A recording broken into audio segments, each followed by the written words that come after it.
Boxing day test में Australia के खिलाफ भारतीय बैटर ऋषभ पंत के आउट होने पर साबिक भारतीय लेजेंड और कमेंटेटर सुनील गावस्कर सख्त बरहम हो गए।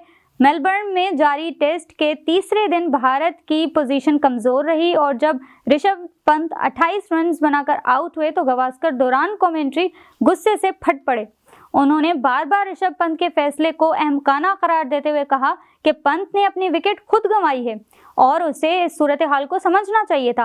गावस्कर ने न सिर्फ पंत के शॉट को तनकीद का निशाना बनाया बल्कि यहां तक कह दिया कि ऋषभ पंत को भारतीय टीम के ड्रेसिंग रूम में जाने की बजाय किसी और के ड्रेसिंग रूम में जाना चाहिए था। उनका कहना था कि ऐसे शॉट्स न सिर्फ खिलाड़ी की समझदारी पर सवाल उठाते हैं बल्कि टीम की मुश्किलात में भी इजाफा करते हैं।